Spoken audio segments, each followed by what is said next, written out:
কেউ ডাকে নাই, আপনার আওয়াজ শুনে ঘুম ভেঙে গেছে, আমরা আপনার পেছনে পেছনে আসতেছি, আপনি সামনে যান। ওমর বলে না, কেউ লাগবে না, বস্তাটা দুইজন ধরে আমার মাথায় উঠাই দাও।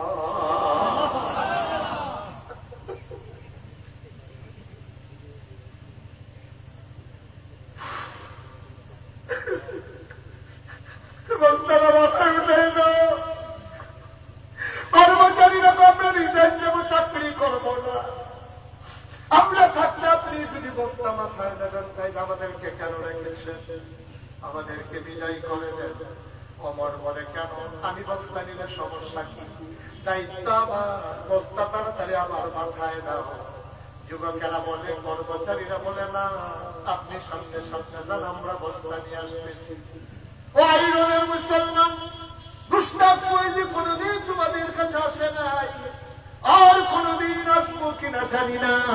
কোনদিন যদি মুশতাক ফয়েজী না আসে, মনে রাখবা আমি এসেছিলাম, মনে রাখবা আমি কথা পায় না বলে গেলাম, মাইনা মাইনা চইল, একদিন তো তুমি মরেই যাবা, তোমার সেই দিন কাফন পরাইয়া মাটির কবরে দাফন করে দেবে। এমন একটা জিন্দেগি কইরো রে ভাই, সবাই দেখো মাটির কবর, তুমি যেন মাটির কবর বাড়ি নাই, তুমি যেন দেখো মাটির কবর জান্নাতের টুকরা হয়ে গেছে।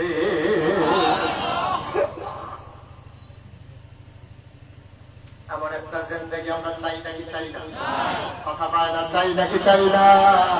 আমি মুসলমান মন দিয়ে শোনো, তোমার কয় আমার বস্তায় দাও, কর্মচারীরা কয় আমরা নেব। ওমর বলে কে কে বস্তা নিতে চাও? দুইজন হাত উঠালেন কর্মচারী। ওমর কয় বস্তা দেব, তবে একটা শর্ত আছে। কয় শর্ত কি? কয় কিয়ামতের দিনে হাসরের ময়দানে মুসিবতের সময় আমি ওমরের যখন একটা গুনার ঘাটতি হবে, বস্তা হবে, সেই বস্তা তোমাদের ভিতরে যে দিতে রাজি হবা, আজকে আটার বস্তা আমি তার মাথায় দেব।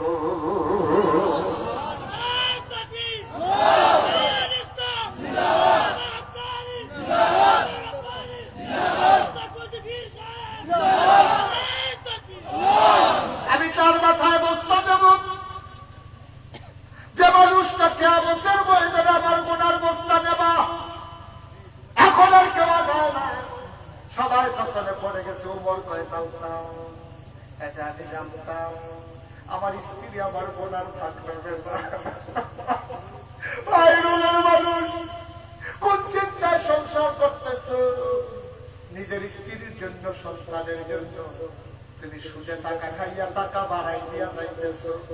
5 কানি জমিন তুমি 10 কানি বাড়াই দিয়া যাইতেছ।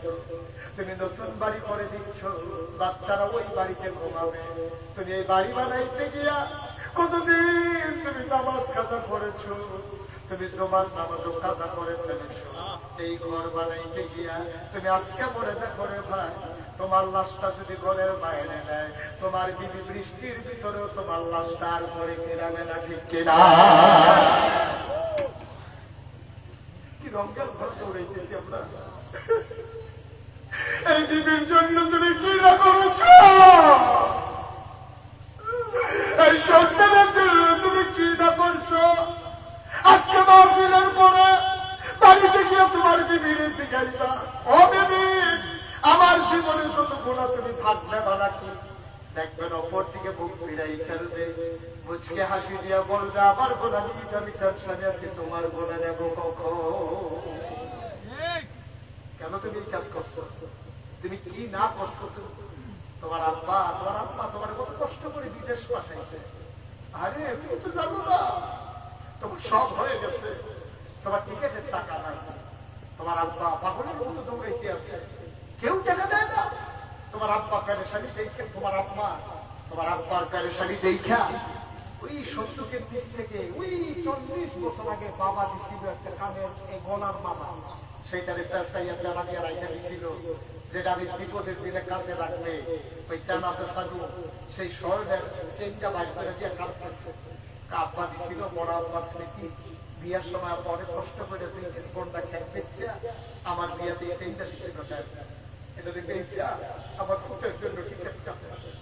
সেই টিকিট কাইটা তুমি বিদেশ গেছো, বিদেশ গিয়ে তুমি টাকা জমাইছো, তুমি সিগারেটের প্যাকেটের ভিতরে পেঁচাইয়া তুমি ফুটপাড়ার কুদ্দুসের কাছে তোমার বউয়ের দিকে গলার মালা বানাইছো, তোমার মায়ের কথা মনে নাই? ঠিক কিনা? তোমার মায়ের কথা মনে নাই? সেই ব্যস্ত তোমার মায়, সেই পায় তোমার বউয়ে। তুমি বোকা, তুমি দাদা, তুমি মূর্খ, তুমি মায়ের অযোগ্য সন্তান। ঠিক কিনা? তোমার উচিত ছিল তোমার মায়ের কাছে চেনটা পাঠানো, যে আব্বা তোমার চেনটা আমি ঋণী, আমি একটা চেন কিনতে পারছি আম্মা, এটা তোমারে পাঠাই না। তোমার মায়ের তো বোকা না। তোমার মায়ের চেনটা পাইয়া কি করতো জানো? একবার বলতো বউ রে বউ, আবার ফুটে চেন পাঠাইছে দেখি আবার গলার পড়াইটাও দেখি কেমন দেখা যায়। চেনটা দিয়ে তোমার মা কাঁদতো, তোমার শুধু দোয়া করতো, তারপরে চেনটা খুইলা তোমার বউয়ের গলায় পড়াই দিত। ঠিক কিনা বলো? তোমার মা বুড়া বেড়ি চেন পড়ার লেগে তো পাগল না। তুমি দেখো, তুমি সুন্দর করে মারে দিলে তোমার বউয়ের পাইতো, কিন্তু তুমি বউয়ের দিয়া মার বই যারা দেখা গেলাইছো। ঠিক কিনা? খেয়াল, তোমার গুনার ভাত তোমার বউ নেবে না, তোমার গুনার ভাত তোমার ছেলে নেবে না, তোমার মেয়ে নেবে না। আমার কথা মনে আছে নাকি? আমার ডাকিয়া কয় গুনার ভাত যে নেবে তার মাথায় আটার বস্তা দেবো, কেউ রাখায় না। তোমার কয় জানতাম কেউ নেবে না, দাও দাও দাও, আমার গুনার বস্তা আমাকে যেহেতু নিতে হবে কিয়ামতের ময়দানে, আজকে আমার দায়িত্বের আটার বস্তারও আমার মাথায় উঠাই দাও। দুইজন ধরে আটার বস্তাটা ওমরের মাথায় উঠাই দিল। ওমর আস্তে করে, বুড়া মানুষ আটার বস্তা নিয়ে মরুভূমির মাঝে হাঁটতেছে, আকাশের চারটা দিকে লজ্জা পাইছে, মেঘের আড়ালে লুকাইতেছে। সুবহানাল্লাহ বলবেন না? আকাশের চারটা যেন মনে মনে দেখে কয় মাওলা, এটা কি দেখলাম মাওলা? হযরত ওমর পৃথিবীর প্রেসিডেন্ট, জান্নাতের সুসংবাদ প্রাপ্ত দ্বিতীয় মানুষ, ওয়া মা আমিরুল মুমিনিন খলিফাতুল মুসলিমিন। এই ওমর কেন আজকে আমার তার ভিতরে আটার বস্তা নিয়ে দৌড়ায়? ফেরেশতারা চিৎকার করে কাঁদতে, মাওলা এই মানুষটি তুমি বানাইছিলাম মাওলা, এরা কেমন মানুষ গো মাওলা? ওমর দৌড়ায় দৌড়ায় দৌড়ায় দৌড়তে দৌড়তে ঘামতে ঘামতে তিনি ওই মরু প্রান্তরে বর্ডার বেল্টে সীমান্ত এলাকায় ওই চিরাকাপুর সামনে গিয়ে দাঁড়ালেন। সালাম দিলেন, আসসালামু আলাইকুম। ভেতর থেকে মহিলা কয় ওয়ালাইকুম আসসালাম। ওমর ডাক দেয়া, মা ওমা দরজা খুলে দাও গো মা, তাকায়া দেখো কে তোমার দরজায় দাঁড়িয়ে আছে।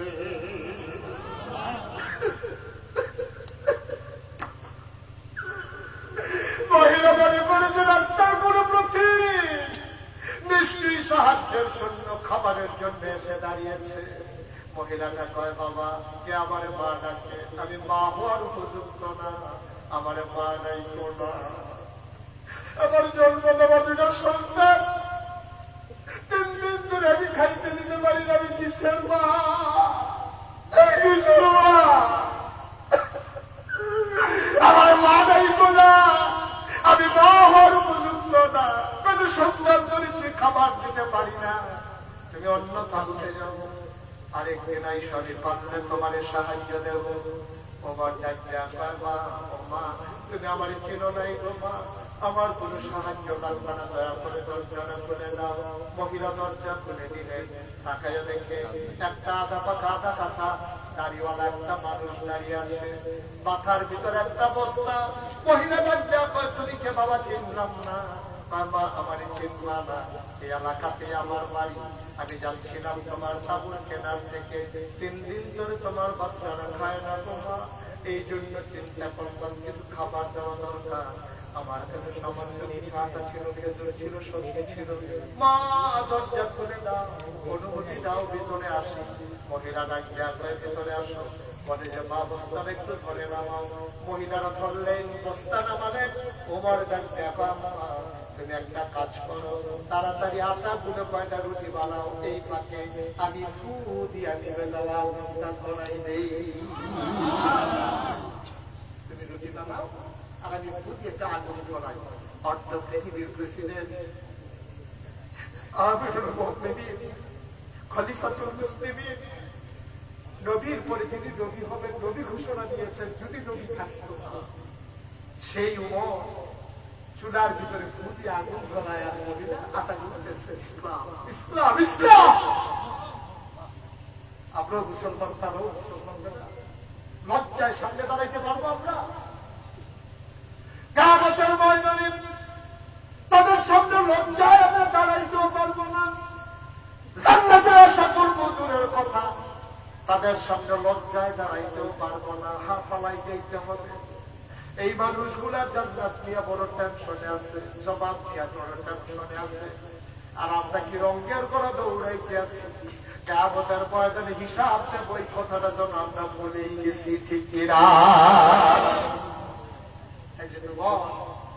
তিনি ফুদি আগুন ধরাইতেছে, অর্থ পৃথিবীর প্রেসিডেন্ট। আর মহিলাটা আটা গুলতেছে। আটা গোলা হলো, রুটি বানানো হলো। ওমর ফু দিয়ে নিভে যাওয়া আগুন ধরালেন।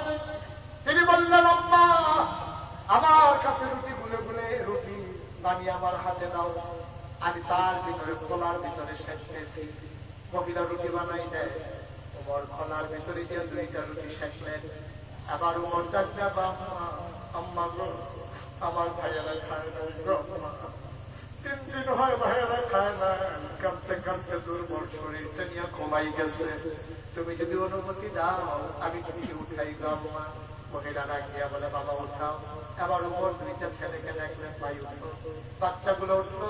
ওমর রুটি ছিঁড়ে টুকরা করে খেজুরের বিচিটা ফেলে ভেতরে খেজুর দিয়া বাচ্চাদের মুখের কাছে একটা লোকমা নেয়। ওমর কয়, খোদার কসম আমি জীবনে অনেক ক্ষুধার্ত মানুষ দেখেছি, খাবার নিয়ে কাড়াকাড়ি করতে দেখেছি, আমি এমন কাড়াকাড়ি কাউকে করতে দেখি না। আমি লোকমা নেই, একটা মুখ চলে আসে 2টা। আমি একটা লোকমা নেই, 2টা মুখ চলে আসে আমার কাছে। আমি একটা মুখ ধাক্কা দিই, আরেক মুখে লোকমা দিই, আবার এই মুখ ধাক্কা দিই, ওই মুখে লোকমা দিই। বাচ্চাগুলা খাবার খেলো, পেট ভরে গেল, পানি খেলো, ওরা আবার শুয়ে পড়লো। আমি বললাম, মা মা গো আর বাচ্চারা কাঁদবে না, এবার আমি তোমার রুটি দেই, তুমি খাও। মহিলাটা কয়, না বাবা আমার রুটি লাগবে না। পরের দিন সকালবেলা বাচ্চাগুলো আবার কাঁদতে, আমি রুটি দেবো কোত্থেকে, আমি খাইতে পারবো না। ওমর বলে, মা একটা রুটি তুমি খাও। মহিলা বলায় নিলেছি বলে গিলতে পারেন না, গাল বেয়ে টপ টপ করে পানি করে। মহিলা বারবার ওমরের দিকে তাকায়, তাকায়া দেখে বুড়া মানুষটা চোখ বেয়ে দাঁড়িয়ে বেয়ে পানি করে পাঞ্জাবির সামনের অংশ ভিজে গেছে।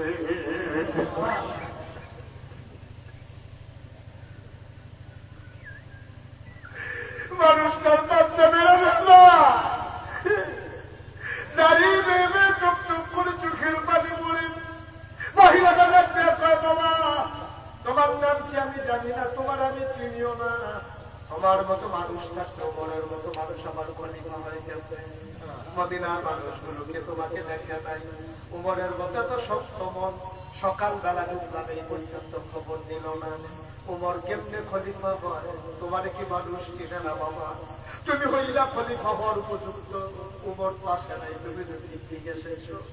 তোমার মতো মানুষ থাকতে ওমর কেমনে খলিফা হইল? আমি সকালবেলা ঘুরে ঘুরে মদিনার মানুষকে বলবো, ওমর খলিফা থাকার কোনো উপযুক্ততা নাই, তারে নামাইয়া তোমার যেন খলিফা মানাই দেয়। আমি সবাইকে সকালবেলা ঘুরে ঘুরে বলবো, ওমরের গাল বেয়ে পানি পড়ে। ডাক্তার এখন কথা থাক, তুমি একটা রুটি খাও। মহিলা রুটি খায় আর গাল বেয়ে পানি পড়ে। ওমর চলে আসলেন, আসার আগে বললেন, মা তুমি একটা কাজ করে সকালবেলা ওমরের দরবারে আইসো।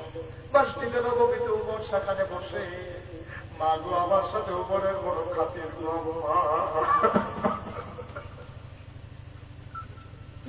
ওমরের সাথে আমার বড় খাতির, আমি যা বলে ওমর তাই করে, আমার কথা ওমর ফালায় না। তুমি সকালবেলা আইসো, আমি ওমরকে বলে তোমার মাসিক রেশনের ব্যবস্থা করে দেবো। তুমি আইসো, সেখানে তোমার জন্য মাসিক রেশন দিয়ে দেবো। আমি ওমরকে বললে ওমর ফালাবে না। ওমর আস্তে করে হাঁটতে হাঁটতে বাসায় চলে আসলেন, তাহাজ্জুদ করলেন, ফজরের নামাজ পড়লেন। ফুসকু ফুসকু তার চুলগুলো, দাড়িগুলো তার, চোখগুলো তার লাল। মানুষগুলো জিজ্ঞেস করি, আমিনাল মুমিনিন আপনি কি কোনো সমস্যায় আছেন? ওমর বলে, না রাতে ভালো ঘুম হয় নাই, এই জন্য মনে হয় চোখ লাল হয়ে আছে। ওমর বসে বসে সবার সাথে পরামর্শ করতেছেন। মহিলাটা দুইটা বাচ্চার হাত ধরে মসজিদে নববীর দরজায় গিয়ে দাঁড়ালেন। একজন মানুষকে জিজ্ঞেস করে, ভাই ও ভাই, একটা লোক বলছিল এখানে নাকি ওমর থাকে, আমাকে দেখা করতে বলছিল। ভাই ওই যে মসজিদের ভেতরে আমি নাকি এখানে নাকি ওমর বসে, ওমর কোনটা? এবার মানুষটা মুখ দিয়া দেখাই দিল, সবার মাঝে লম্বা মানুষটা যিনি বসে আছেন তিনি ওমর। মহিলা তাকাইয়া দেখে যারা আঙুল দিয়া দেখাই দিছে ওই মানুষটার কেউ না, রাতের বেলা যে ফু দিয়া ধরাইছে।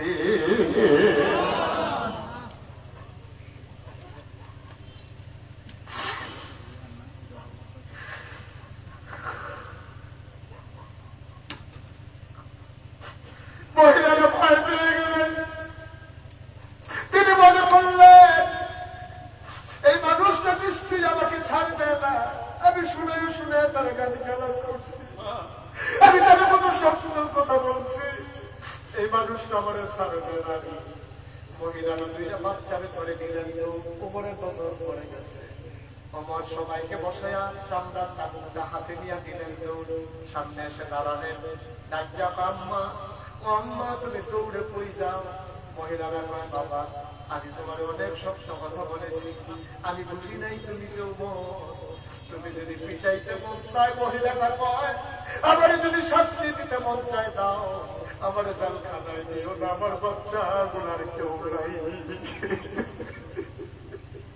আমার যদি জেলখানায় দাও, আমার বাচ্চা গুলা বলে কাঁদতে কাঁদতে মরে যাবে, বাবা আমার মাফ করে দাও, আমি রাতের বেলা তোমার চিনতে পারি নাই। উমরের গাল বেয়ে পানি পড়ে।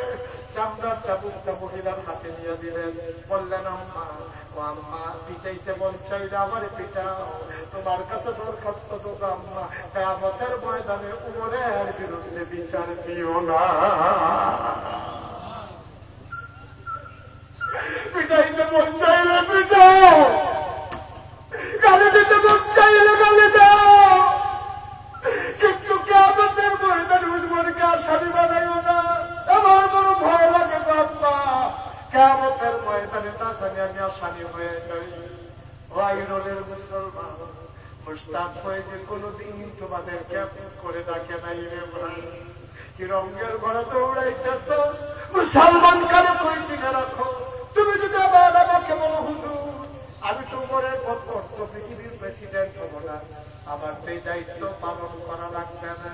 ভাই তোমারও দায়িত্ব আছে, তুমি খেটে খাওয়া মানুষ, তুমি একটা মুরগি এনেছো, আল্লাহর নবী কয় তুমি গোশত এনেছো রান্না করার জন্য, তোমার পাশের ঘরের মানুষটা আরো গরিব, তুমি যদি গোশত দিতে না পারো একটু ঝুল বাড়াই দাও, দুই টুকরা আলু দিয়ে খাও। তোমার পাশের তোমার আপন ভাই সে আরো অসহায়, অ্যাক্সিডেন্ট করে ঘরে পড়ে আছে, 3টা বাচ্চা, তোমার ঘরের রান্নার গন্ধ পাইয়া মাকে বিরক্ত করে, মা গোশত খাবো মুরগি খাবো, তুমি পারো না, কিচ্ছু পারো না, তুমিও তো রিক্সাওয়ালা, তুমি গোশত দিতে পারো না, অন্তত 2 টুকরা আলু আর একটু ঝোল পাটি দিয়া তোমার ভাইয়ের ভাই বাচ্চাদের জন্য পাঠাই দাও। এটার নাম ইসলাম। তুমি অর্ধ পৃথিবীর প্রেসিডেন্টের দায়িত্ব পালন করা লাগবে না, তুমি পাশের ভাইয়ের দায়িত্বটা পালন করো। তুমি খবর দাও এই যুবকেরা যারা মাহফিলের আয়োজন করলো, ও যুবকেরা শুধু মাহফিল করলে হবে না, বছরে তোমাদেরকে একটা সিদ্ধান্ত নিতে হবে। প্রত্যেক রমজানের সময় তোমরা ইফতারের ব্যবস্থা করবা খেতে খাওয়া মানুষের জন্য। এই গ্রামে কারা বিধবা মায়ের সন্তান বিবাহ দিতে পারে না, তাদের তালিকা করে বিয়ের ব্যবস্থা করতে হবে। বিনা চিকিৎসায় কারা পড়ে আছে তাদের তালিকা করে চিকিৎসার ব্যবস্থা করতে হবে। মুসলমানের সন্তানেরা তোমার আমার দায়িত্ব, এটা বেশ কোনো অনুগ্রহ না।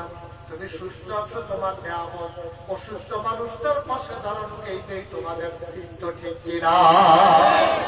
আমার যুবকেরা আমি জানি, আমি শুনেছি যে তারা রমজানে তারা চেষ্টা করে অসহায় মানুষদের কাছে এই ইফতার সেহরি সামগ্রী পৌঁছে দেওয়ার জন্য। আর পাশে আমি জড়িয়ে দিলাম বিধবা মায়ের যে কন্যার বিয়ে হয় না, বিয়ের উপযুক্ত, তাদের তালিকা করে বিয়ের ব্যবস্থা করতে হবে। যে ছেলেটা লেখাপড়া করতে পারে না তাকে একটা পাঞ্জাবি কিনে দিতে হবে, একটা টুপি কিনে দিতে হবে। মাদ্রাসার মোতাবেক হুজুর এখানে আছে, ছেলে এই গ্রামের কি করে নিরক্ষর থাকবে না, মূর্খ থাকবে না। এই তোমরা যুবকেরা তাদেরকে তালিকা করে ওই পুস্তক কিনে দিয়ে পায়জামা পাঞ্জাবি টুপি বানিয়ে দিয়ে তাদেরকে বক্তব্যে যাওয়া শুরু করতে হবে। বক্তব্যের শিক্ষকের দায়িত্ব উনি পালন করবে। এইরকম ছাত্র নিতে পারলে টাকা লাগবে না ইনশাআল্লাহ। রাজি আছেন নাকি? ইনশাআল্লাহ টাকা লাগবে না। তাই না আমার ছেলেরা, ছোট্ট ছেলেরা শিক্ষা পাবে। আমার বোনেরা যাদের বিয়ে হয় না, বিয়ের ব্যবস্থা করতে হবে। আমার অসহায় বাবারা, মায়েরা যাদের চিকিৎসা হয় না, তাদের চিকিৎসা করতে হবে। তাহলে আমরাও এক একজন মনের মতো ভূমিকা নিয়ে আমরাও কিয়ামতের ময়দানে দাঁড়াতে পারবো ইনশাআল্লাহ। ঠিক কিনা বলেন? পারবো না এটা আমরা? পারবো না? আমার ছেলে পাঁচটা ছেলে বিদেশ থাকে, 2 বছর পরে পরে ছুটিতে আসে। ছেলে 2 বছর পরে 5টা কম্বল আনে, 10 বছরে 10টা কম্বল হয়। আপনি স্বামী স্ত্রী বাড়িতে আছেন, আপনারা 2জন মিলে গায়ে দেন একটা, আর 9টা কম্বল স্টিলের আনার উপরে রয়েছে, চাইয়া চাইয়া হাসি না গায়ে দিয়ে মরতাম এর আগে বুঝে করে লেখা সেটা নমুনা খারাপ। তুমি 9 কম্বল গাও দিয়ে মরণের নিয়ত করো। তুমি এই নিয়ত না করিয়া তুমি এই চিন্তা করো, আমার 10টা কম্বল, একটা আমি গাও দিতে আসি, মেহমানের লেগে একটা তোলা রাখা বাহি 8টা কম্বল লইয়া তুমি আস্তে করে তোমার বউয়ের লিগা রাত্রেবেলা বাড়ি যাও। যে বিড়ির রুচ নাই, যে বিড়ির খেতা নাই, যে বিড়ির কম্বল নাই, আস্তে করে দরজার কাছে তোমার বউয়ের এরিয়া ডাক দেওয়া। ডাক দিয়ে বিড়ি যখন দরজা করবো, তুমি আস্তে করে পরিচয় না দিয়া কম্বলটা দিয়া ঢিল মেরে দিয়ে সেটা কইও, গো আমার কোথাইতে বিদেশ থাকে, তোমার কম্বলটা দিয়ে গেলাম, গাও দিয়ে দোয়া করো, জান্নাত বিচারটা মক্কা যাওন লাগতো না, জান্নাত তোমার ঘরের যায়। জান্নাত তোমার ঘরের দরজা। তুমি বছরে বছরে সৌদি আরব তো জান্নাত বিচারটা হযরত সুবহান দিয়ে কই আইতাছে, আল্লাহ 2 বছর লাগে যে গোনা করছি, ভাবছে দেখতেছি গোনা করে আমার আইতাছে বাদ ফার করতে আমি সিহন জিল্লা দিয়ে উদ্ধার করে বড় হাত করে খিসন দিই তো অসহ্য। জান্নাত বিচারে মক্কা শরীফ দিয়া আর লগের ঘরে বেরিয়ে কম্বল ছাড়া থর করাইয়া কাঁপে, 2 বেলা 10 কম্বলে বসাইয়াছে আয়েশার বউয়ের লইয়া খানাওয়ালা পুরো সুবাদ দিয়ে বেরো পুরি ছোটন দেখতে থাকে। কথা মনে থাকবে ইনশাআল্লাহ। আল্লাহ যেন কবুল করে, সবাই বলে আমিন। আমার যা আছে আমি সামান্য আছে, সামান্য দিয়া আমি দুঃখী মানুষের পাশে দাঁড়াবো। এটার নাম হচ্ছে ইসলাম, এটার নাম হচ্ছে ইসলাম। খালি আমিটা ছাড়া কিচ্ছু বুঝতে পারবে। আমি তো তুমি চাইতে হতে রাজি না, আর আমরা করবো তো বড় কথা। আমি তুমি আমরা, এটার নাম হলো ইসলাম।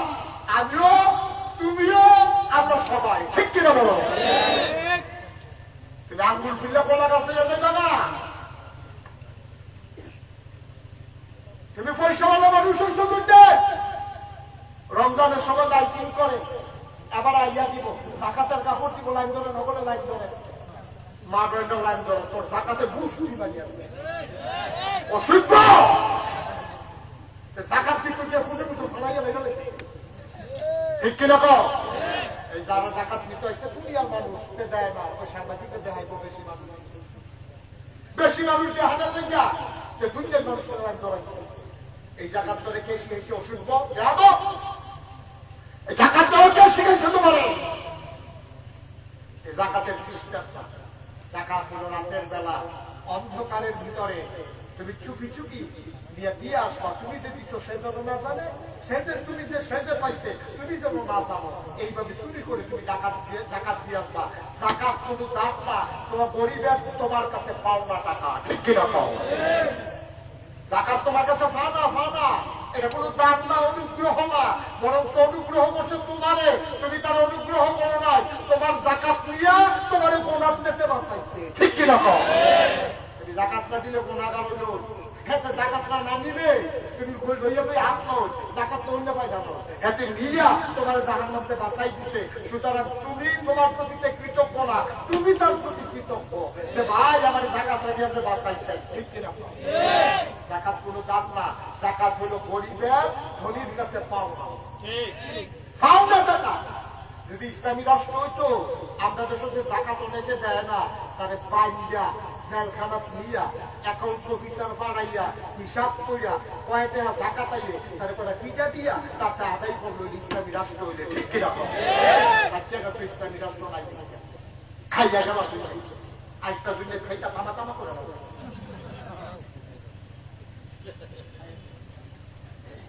ম্যাডাম কিটা খাইতে পারবো তুমি তোমার আমি চ্যালেঞ্জ দিলাম তুমি কয় টাকা খাইতে পারবো আমার সাথে বসো আমি টাকা দেবো তুমি দেরি কখন খাইতে পারবে একজন মানুষ আরো বালাখানে খাইলো 2000 টাকার খানা খাইতে পারতো না অকল তুমি যদি কোরমা দিয়া খায়া গলদা চিংড়ি দিয়া খায়া তুমি যদি কেসকি মাছ দিয়া খায়া ফুটকির বর্তা দিয়া তুমি যা মনটা ধরে কইবা এই কয়টা আর খাইতে পারবো আরে আমার মতো বেলা এত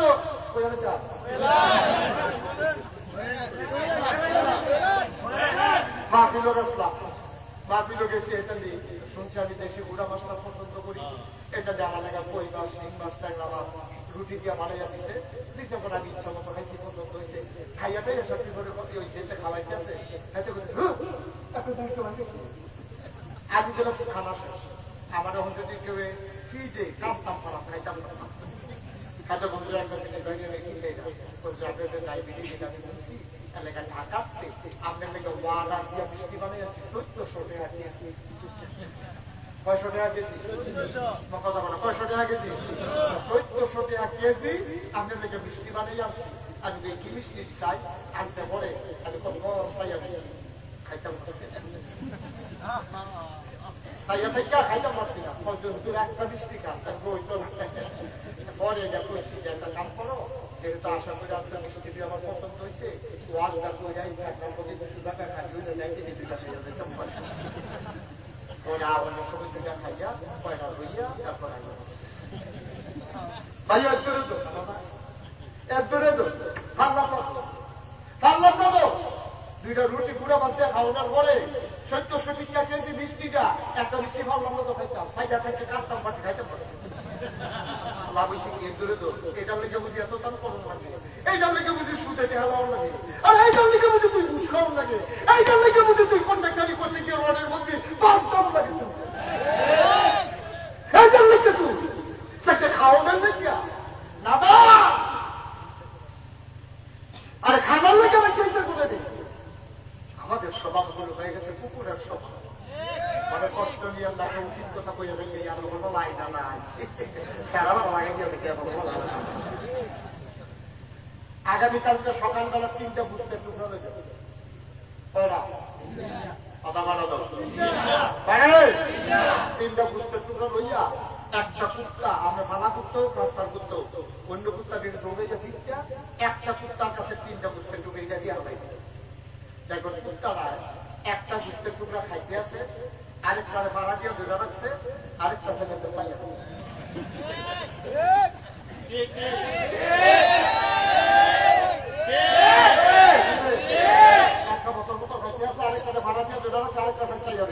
আমরা খাইতে সেই টুকরা খাইতে আছি টুকরা লইয়া বইয়া দিচ্ছি আরেকটা চাইয়া কুত্তার খাইতে হয়ে গেছে আমরা ঠিক মানুষ এইরকম হইতে পারে না কষ্ট কি আছে সাদা দেওয়া দরকার পুরো দরকার হয় না একটু আমি ওয়াজ করিনি নতুন জায়গা দেখতে আসবে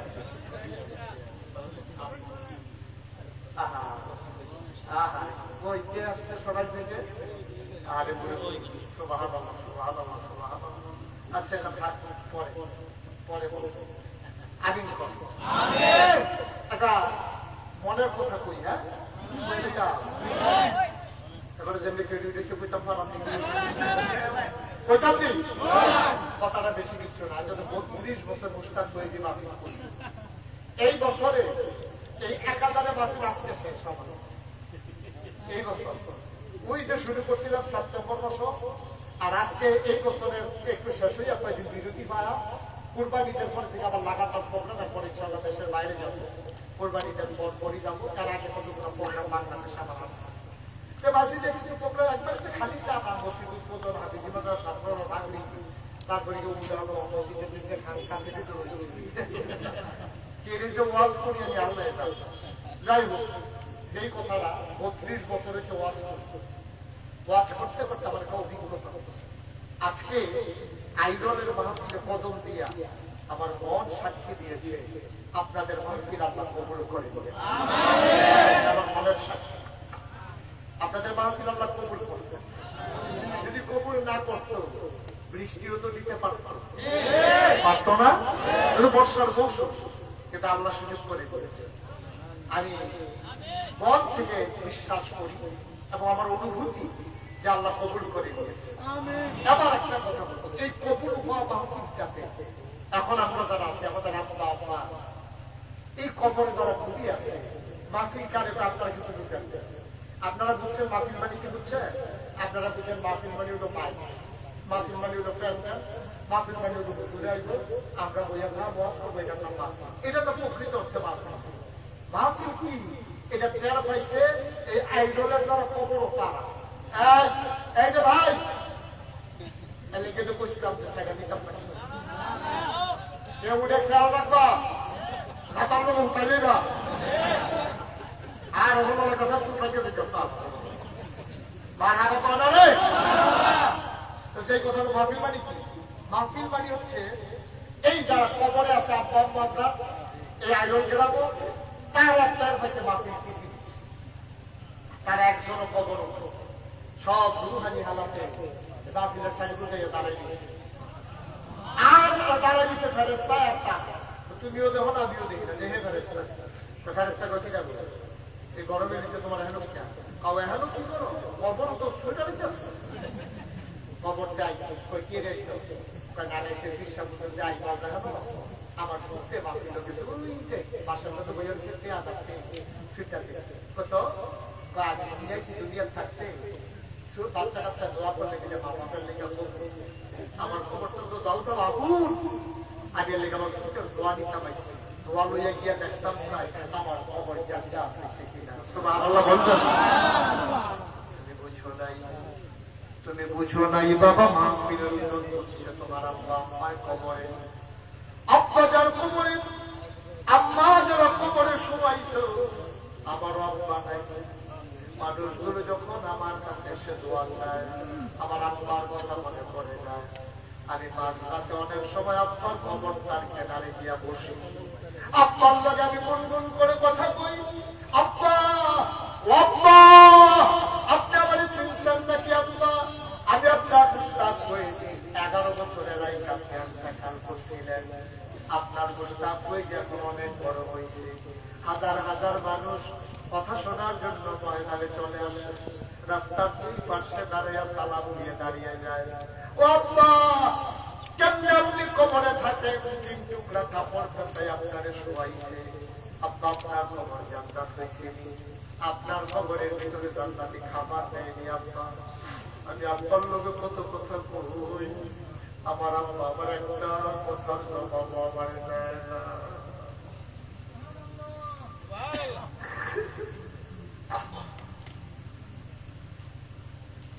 আমি কত কথা কই আব্বার লোকে, আপনার একটা কথার জবাব দেয় না। আমি কাঁদতে কাঁদতে ঘুমাইতে যাই, আমি ঘুমাইতে পারি না। পাইরলের মানুষ আমার যেমন বাবা নাই, আমার এমন লাগে, তোমরা যারা বাবা নাই তোমরা রোজে এমন লাগে রে ভাই। এই যে বাড়িটা তোমার মারা মুক্তি দিয়ে গেছে, জমিন গুলাকে চাষ করে খাও, তোমার আব্বার দেওয়া ঠান্ডা বাতাস আইলে পাতলা খেতাড়া গায়ে দিয়ে তুমি ঘুমাও। তোমার আম্মার মারা যাওয়ার আগে কত কষ্ট করে কাঁথাটা সেলাই করে দিয়ে গেছে, কয়বার শুয়ের গোটা খাইছে, তারপরে সন্তানের জন্য কাঁথা সেলাই করে দিয়ে গেছে। এমন আব্বা আম্মা যাদের কবরে আজকে সবাই মিলে আব্বার জন্য আম্মার জন্য দোয়া করবো, তার আগে একজন আমরা যাব না, সবাই পড়ো আমি। সবাই রাজি আছেন ইনশাআল্লাহ? সবাই নামাজের কথা করে বসে, একটা লোক যাবেন না, যারা দাঁড়িয়ে আছেন বসে বসে, এতক্ষণ কিছু কই নাই, এখন বসে সবাই বসে। কেউ একটা লুকুরটা নাই যে ভাই গাছের তলে দেখি বললাম আপা আমরা লেগে ওদের দোয়া করে আর পরে যাই। এক ছেলেরা বসো, ইউটিউবাররা যারা আছো বসো, সবাই সবাই মিলে একটু নামাজের মতো করে বসো, নামাজের মতো বুঝো ভাই, নামাজের মতো করে বসো, হাঁটু ভেঙে বসো, সবাই মিলে আমরা তওবা করব, দরকার আছে নাকি নাই? তাওবার আগে এই এই যে মসজিদের উদ্যোগে আজকের মাহফিল, এই মসজিদে ওযুখানা লাগবে আর ওয়াশরুম লাগবে। আমরা সবাই মিলে যদি একটু শরীক থাকি, সবাই মিলে একটু একটু করে দিলে তাদের জন্য কাজটা সহজ হয়ে যাবে। আমরা তওবার আগে আমার ছেলেরা ঢুকতেছে আপনাদের কাছে, সবাই মিলে আপনাদের কাছে আসবে। 100, 200, 10, 20, 50, 500, 1000 একটা রূপও খালি যাবে না। দয়া করে বিসমিল্লাহ বলে পকেটে হাত দেন আর সবাই মিলে শরীক থাকেন, আল্লাহ বরকত দেবে ইনশাআল্লাহ। সবাই মিলে শরীক থাকেন আর আমার সাথে খেয়াল করে গোনার গাড়ি মাথায় নিয়ে সবাই আমার সাথে পড়ে আউযু বিল্লাহি মিনাশ শাইতানির রাজিম। ছেলেরা আসতেছে, দেন বিসমিল্লাহ বলে সবাই দেন, একজন লোক খালি যাবেন না। তোমরা সব ছেলেরা ভিতরে ঢুকো। জি, সবাই পড়ো আউযু বিল্লাহি মিনাশ শাইতানির রাজিম। বিসমিল্লাহির রহমানির রহিম। আস্তাগফিরুল্লাহ রাব্বি মিন কুল্লি যামবিন ওয়া আতুবু ইলাইহি লা হাওলা ওয়া লা কুওয়াতা ইল্লা বিল্লাহি আলিয়্যিল আযীম। হে আল্লাহ, ইচ্ছায় অনিচ্ছায় প্রকাশ্যে গোপনে শয়তানের কুমন্ত্রণায় পড়ে, নফসের তাড়নায় পড়ে জীবনে যত গুনাহ করেছি, কবিরা সগীরা শিরক বিদআত সমস্ত গুনাহ থেকে খালেস অন্তরে তওবা করতেছি। হে আল্লাহ, গুনাহ মাফ করে দাও, তওবা কবুল করে দাও। আশহাদু আল্লা ইলাহা ইল্লাল্লাহ ওয়াহদাহু লা শারীকা লাহু ওয়া আশহাদু আন্না সাইয়্যিদানা হাবিবানা মাওলানা মুহাম্মাদান আবদুহু ওয়া রাসূলুহু সাল্লাল্লাহু আলাইহি ওয়াসাল্লাম। আমিন আমিন আমিন। বলেন আলহামদুলিল্লাহ, বলেন আলহামদুলিল্লাহ। মাশাআল্লাহ, আপনি অনেক টাকা দিয়েছেন, সবাই মিলে শরীক হয়েছেন। আব্দুল মালেক ভাই, মাশাআল্লাহ, আব্দুল মালেক ভাই এই গ্রামের সন্তান। মাশাআল্লাহ, কাটালি স্যার পাশে আব্দুল মালেক ভাই, মাশাআল্লাহ, সচেতন মানুষ। উনি আমার একটা জিনিস সূত্র দিয়েছেন, এই জন্য থ্যাংক ইউ, অসংখ্য ধন্যবাদ আপনাকে। যে আমরা নবীর নামের সাথে পড়বো সাল্লাল্লাহু আলাইহি ওয়াসাল্লাম, আর সাহাবাদের নামের সাথে পড়বো, আর আল্লাহর ওলি বুজুর্গ ব্যক্তিদের নামের সাথে পড়বো রাহমাতুল্লাহ আলাইহি রাহিমাহুল্লাহ, রাহমাতুল্লাহ আলাইহি। এটা যেন মনে থাকে। এখন তো কখনো কোনটা কইবো এই ডগেস লাগাই না, আল্লাহর ওলির আল্লাহকে কইয়া কইয়া ধরে রাখি আল্লাহ তাআলা। আচ্ছা, যে যে হলো যেটা কইতে পারে শেয়ার করবো পড়ে না। জি, টাকাগুলো নিয়ে চলে আসেন। ওকে ফাইন, নিয়ে আসেন। আবার একটা কথা শুনুন, আপনারা সবাই পোস্টারে দেখেছেন মোশতাক ফয়েজী পীর সাহেব, দেখছেন না সবাই? আমি কিন্তু পীর সাহেব হতে চাই না, কারণ বাংলাদেশে পীর সাহেব দেখতে দেখতে আমি অতিষ্ঠ। আমি বাংলাদেশে ছোটবেলা থেকে দরবারে লোক হওয়ার কারণে পীর সাহেব দেখছি, তো বাংলাদেশে দেখছি অধিকাংশ পীর সাহেব বইয়া বইয়া কোনো কাম নাই, ভগিন্দি বেদি এতে হাতে রিক্সাওয়ালা এতে হাতে হাতে বইয়া বইয়া খায়। মন হয় 4-5 জন বইয়া রয়েছে, আসলে বুঝলে হাজাইরা বইয়া খাইছে। এবার আপনাদের বিবেকের কাছে আমি একটা কথা জিজ্ঞেস, আচ্ছা ও যদি একজন ফিরসা এবারে রিক্সা চালাইলে ফিরালি ছুটতে দেবো, কথা বলা ফিরালি ছুটতে দেবো? একদম বাংলাদেশে রিক্সা এই পাইবেন না, আল্লাহ ওলি পাইবেন না যে রিক্সা চালাইতে আছে। আল্লাহ ফিরসা রিক্সা চালায়, ফিরসা গৃহস্থ করে, ফিরসা গরু পালে, ফিরসা চাকরি করে। কিছু কিছু চাকরিজীবী পাওয়া যায়, কিন্তু ফিরসা কাপ করে খায় এইরকম লোক খুব কম। অথচ আমার তো বেশি দুজাহানের বাদশা নবী একদিনও উনি কাপ ছাড়া খায় নাই, ঠিক কিনা বলেন? বইয়া বইয়া একদিনও খাইছে না। উনি যদি কইতো আল্লাহ আমি যদি দণ্ডর জন্য করতাম পারতাম, আমি খালি বইয়া বইয়া খায়া নবীজির জন্য আল্লাহ খানা পাড়াই ননি হইতো। এই বনি ইসরাইলের লগে যদি মাল্লা সাবা পাড়াইতে পারে, নবীজির লেখা তো কিতাব পাড়াই হইলে নাম আমরা জানি, ঠিক কিনা? এই নবীজি ইন্টারনেট করে করে খায়। আর আমাদের দেশের পিসাব পানি হলো বইয়া বইয়া খাও। পিসাব পানি এক এলাকা চাইবো, এবার এই করতে এই করো, এই করতে এই করো, এই করতে এই করো, এই উঠাতে এই উঠানো, এই উঠানো এই উঠানো, এই গুড়া গুড়া করে দুটো বিকেলে কিছু দেওয়া জমাইয়া খাইয়া খাইয়া ভাইয়া শেষ হইলে আবার আইলে আবার খাইয়া আবার। ঠিক কিনা কর? অধিকাংশ আল্লাহ মাফ করবো, এটি দেখতে দেখতে আমি অতিষ্ঠ।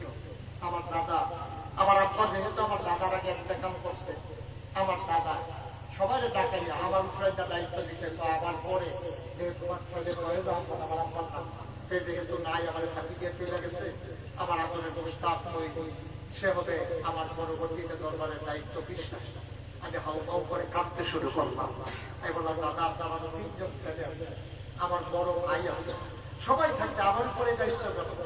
দাদা আমার জড়াইয়া ধরে ওখানে সুমা দিয়া কয়, তুমি ফারবা দেখতে তোমার উপরেই দায়িত্ব। আজকে আমি এই ফিসাব হইতাম চাই না, সেই ফিসাব বইয়া বইয়া খাই। দাদায় কয়, আমি তোমার এই ফিসাব বানাইতে বসাই না। আমি বললাম যে যদি আমার ফিসাব বানাইতে হয় তাহলে আমার কিছু জমিন দিতে হবে। ওই জমিন দিয়ে কি করবা? আমি বললাম দিনের পর কাজ হবে, এখানে পথহারা মানুষগুলো এসে পথ পেয়ে যাবে, গোমরা মানুষগুলো এসে হেদায়েত প্রাপ্ত হবে, সোনার মানুষ হয়ে বাড়িতে যাবে। আমার শুধু জমিন নাই। দাদা গরিব মানুষ ছিলেন, এত ধনী মানুষ ছিলেন না। উনি 9 শতক জায়গা মাত্র আমার দরবারের নামে দিয়েছে। 9 শতক। এই আমারে দাওয়াত দিতে গেছিল কে? গেছিল জুয়েল শহর কয়েকজন গেছিল তাজুল ইসলাম, তারা দেখতে আইছে আমার দরবার। দাদায় দিয়ে গেছে 9 শতক। আর এখন নাগাইশ দরবার শরীফ 18 একর জায়গার উপরে একটা কমপ্লেক্স। আর হাবা বলবেন না? 1800 শতক। দাদাই বিষয় কষ্ট ওখানে তো কষ্ট 18 শতক। কি তারিখ হলো এটা?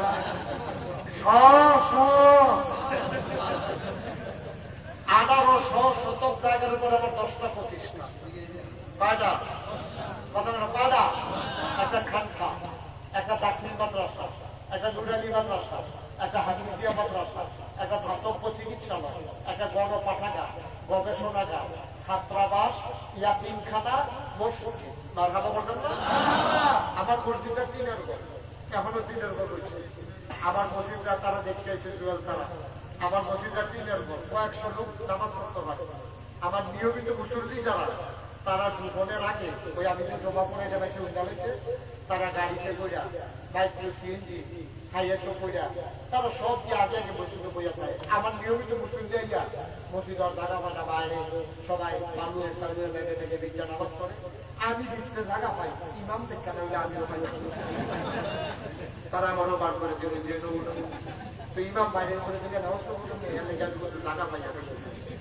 আমি চিন্তা করলাম আমার এখানে 1000-এর উপরে ছাত্র, এত সুন্দর হাজার হাজার মানুষ আসে, দৃষ্টিনন্দন, স্থাপত্য শৈলী মণ্ডিত, মুসলিম বিশ্বের অনন্য নিদর্শন, বড় করে একটা মসজিদ করবে ইনশাআল্লাহ নিয়ত করলাম। আমার দরবারের যারা ইঞ্জিনিয়ার তাদেরকে ডাকাইলাম, 10 জন মিলে তারা একটা টিম করবো। 10 জন মিলে একটা টিম করে তারা একটা ডিজাইন করে আমার কাছে হয়ে এসে হুজুর ওই যে মসজিদের কথা বুঝলেন আঁকছি। আমি সাইকেলটা সাইয়া দেখি বিরাট বড় এরকম দেখা যায়। আমি দেখি এটা ওই যে হুজুর বলছি একটু বড় লাগে যেমন একটু বড় করে আসছে। তুমি কিরকম বড়? কিরকম বড় কেমনে বইটা? এক লোকে নামাজ পড়তে পারবো 6000। 6000।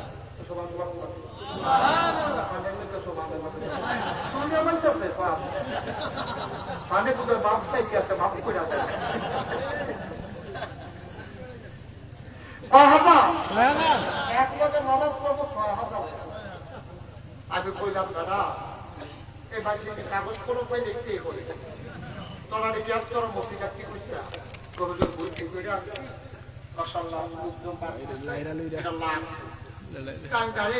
আঁকতে তো সুবিধে করো কেমনে কিরকম দেয়া বলছিল কত এটা আমার একটা আইডিয়া দিচ্ছে তৎকালীন আমলে আমি 2 বছর 2.5 বছর আগে কইল হুজুর এটা বানাইতে খরচ হবে 15 কোটি টাকা। 5 কোটি আপনার কাছে যাওয়ার গোপন খেলা হয় সেটাকে কাজ দিয়া হয়েছে শীতের ভিতরে বাজাই নেওয়ার সঙ্গে একটা গান দিয়া হয়েছে। আমার আমি তো কাছে কি জানি তোরা কিতা করত আমি তো আর করছো কিতা তোরা আমি তো আমি সত্য কাজ দিয়া হয়েছে আমার কতজন লড়াইয়ে তার সাহস করে নাই না আমার আমি তখন বলতে পারলাম 32 বছর মাহফিল করি, জীবনে তো টেহা পয়সা কম বাবা ছাড়া করছি না। আল্লাহ টেহা দিয়ে কি দেখো না, এক বছরে আমি মুশতাক হয়েছি মাহফিল করে যত টাকা হাদিয়া পাই, পুরো এক বছরের হাদিয়া আমার মসজিদে দান করে দেবো ইনশাআল্লাহ। আমি 25 লক্ষ টাকা এক বছরে জমাইছি, জমাইয়া এটা দিয়া এই যে গত রমজান গেল, এই রমজানের আগের রমজানের 2 তারিখ আমি আমার মসজিদের কাজ শুরু করছি। বলে এখন আল্লাহ আমি কাজ শুরু করছি। এই আজকে যে আপনাদের এখানে আসছি, গতকাল পর্যন্ত আমার মসজিদে খরচ হয়েছে সামান্য 10,000 না 9,000 কম 3 কোটি টাকা। মসজিদের কাম শেষ না, বিট হয়েছে, বিট আপনার মোটামুটি বিট হইয়া কলম বিট হইয়া মসজিদের সেন্টারিং করতে আসি 7 বছর। আগামী 1 তারিখে জুন মাসের এই কাল শনিবারের